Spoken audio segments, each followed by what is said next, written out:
Hi friends, welcome back to my channel. ഇത് ഒരു variety breakfast ആയിട്ട് എടുക്കാം, അല്ലെങ്കിൽ ഒരു ഈവനിങ് സ്നാക്സ് കുറച്ച് വെറൈറ്റി ആയിട്ടൊക്കെ വേണമെന്ന് ആഗ്രഹിക്കുന്നവർക്ക് ഉറപ്പായിട്ട് ഇത് ട്രൈ ചെയ്ത് നോക്കട്ടോ. നല്ല ടേസ്റ്റാണ് കഴിക്കുന്ന സമയത്ത്. അപ്പോൾ നമ്മുടെ പാൽപ്പനീരമാണ്. അപ്പോൾ അതെങ്ങനെയാണ് ചെയ്യുന്നത് നോക്കാം. അതിന് ജാറിലേക്ക് 2 കപ്പ് തേങ്ങ ഇട്ട് കൊടുത്തിട്ടുണ്ട്. അതിനുശേഷം അതിലേക്ക് ഒരു 4 ഏലക്ക, നമ്മുടെ ടേസ്റ്റിനനുസരിച്ച് പോലെ നമുക്ക് ഏലക്ക കൊണ്ട് ഇട്ട് നന്നായിട്ടൊന്ന് അടിച്ചെടുക്കാം. അപ്പോൾ ഇതിലേക്ക് നമ്മൾ ആദ്യം പാല് റെഡിയാക്കി എടുക്കണം. അപ്പോൾ അതിനായിട്ട് നമ്മൾ സാധാരണ തേങ്ങാപ്പാലൊക്കെ ഉണ്ടാക്കുമല്ലോ, അതുപോലെ തന്നെയാണ്, ഒരു വ്യത്യാസമില്ല. അപ്പം നല്ല തിക്കായിട്ട് നമുക്ക് മാറ്റിയെടുക്കാം കേട്ടോ. അപ്പോൾ ഞാനിപ്പോൾ ഇതുപോലെ റെഡിയാക്കി എടുത്തിട്ടുണ്ട്. ഇപ്പം ഞാനിവിടെ പഞ്ചസാര ചേർക്കുന്നുണ്ട്. പഞ്ചസാര ഇഷ്ടമില്ലാത്തൊരു ബ്രൗൺ ഷുഗർ ചേർക്കാം, നമ്മുടെ ഇഷ്ടാനുസരണം പോലെയാണ്. പിന്നെ മധുരം നമുക്ക് എത്ര വേണ്ടത് അതിനാവശ്യാനുസരണം പോലെ നമുക്ക് ബാലൻസ് ചെയ്ത് കൊടുക്കാം. ഒരുവിധം മധുരം ഉണ്ടാകുമ്പോഴാണ് നല്ലൊരു ടേസ്റ്റ് ഉണ്ടാകുന്നത് കഴിക്കാൻ. അപ്പം നല്ല തിക്കായിട്ടുള്ള പാലെടുക്കാം കേട്ടോ. 1-ാം പാലും 2-ാം പാലും എന്നില്ല, മൊത്തത്തിൽ അങ്ങനെ നല്ല തിക്കായിട്ട് പാലെടുക്കാം. ഇപ്പോൾ പച്ചരിയും വെള്ളം ഉഴുന്നാണ്. അതായത് ഞാനിപ്പോൾ ഈ ഒരു കുഞ്ഞു കപ്പിൽ 1 കപ്പ് പച്ചരിയും 1 കപ്പ് ഉഴുന്നുമാണ്. അപ്പോൾ രണ്ടും ഒരേ അളവിലേക്ക് എടുത്തിട്ട് ഒരു 2 മണിക്കൂർ ഞാൻ വെള്ളത്തിലിട്ട് വെച്ചിട്ട് ഇപ്പോൾ ഇതിനാവശ്യാനുസരണം പോലെ ഉപ്പ് ചേർത്ത് കൊടുത്തിട്ട് നന്നായിട്ട് അടിച്ചെടുക്കാം. നല്ല ഫൈൻ പേസ്റ്റ് ആയിട്ടാണ് അടിച്ചെടുക്കേണ്ടത്. കണ്ടല്ലോ, ഇതുപോലെ നല്ല സ്മൂത്തായിട്ട് അടിച്ചെടുക്കാം കേട്ടോ.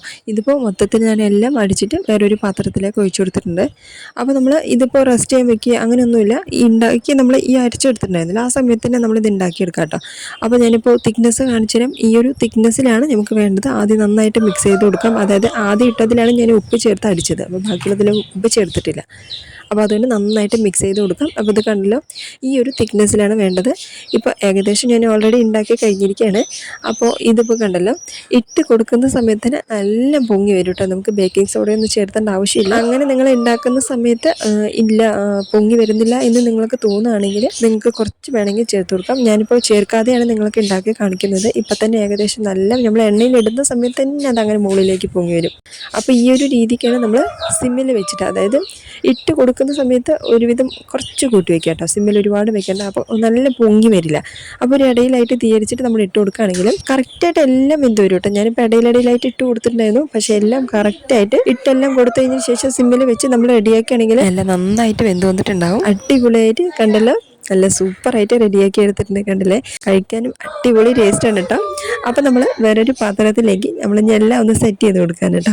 അപ്പോൾ നമ്മുടെ പാല് ഒഴിച്ച് ഇതുപോലെ എടുത്തതിന് ശേഷം നമ്മൾ റെഡിയാക്കി വെച്ചിട്ട് ഈ പൊക്കോട പോലെ ഉണ്ടല്ലോ, ഇത് നമ്മൾ ഇതിലേക്ക് ഇട്ട് കൊടുക്കാൻ കേട്ടോ. ഇതിലിട്ട് കൊടുത്തതിന് ശേഷം ജസ്റ്റ് നമുക്ക് എത്ര വേണ്ടത് അതിനാവശ്യാനുസരണം പോലെ ഇട്ട് കൊടുത്തിട്ട് ഞാനിപ്പോൾ മുകളിലേക്ക് കുറച്ച് ബദാം ഒന്ന് ഇട്ട് കൊടുക്കുന്നുണ്ട്. ഇത് ഇട്ട് കഴിഞ്ഞാൽ നമ്മൾ അപ്പം തന്നെ കഴിക്കുകയാണെങ്കിൽ ചെറിയൊരു ക്രിസ്പിനെസ് ഉണ്ടാകും. ഇല്ലെങ്കിൽ ഒരു 2-3 മിനിറ്റ് വയ്ക്കുന്ന സമയത്ത് നല്ല ഒരു സോഫ്റ്റായി കിട്ടും. നമ്മുടെ ഈ പൊക്കോട പോലെ സാധനം നല്ല സോഫ്റ്റ് ആയിട്ട് കിട്ടും. അങ്ങനെ കഴിക്കുകയാണെങ്കിലും നല്ല ടേസ്റ്റാണ്. ഇല്ലെങ്കിൽ കുറച്ച് ക്രിസ്പി ആയിട്ട് തന്നെ ഈ ഒരു പാൽപ്പണിയാനും കഴിക്കാൻ നല്ല ടേസ്റ്റാണ്. ഉറപ്പായിട്ടും ട്രൈ ചെയ്ത് നോക്കാം കേട്ടോ. കൂടെ തന്നെ ചാനൽ സബ്സ്ക്രൈബ് ചെയ്തൊക്കെ ഒന്ന് സപ്പോർട്ട് ചെയ്യാനൊന്നും മറക്കല്ലേ.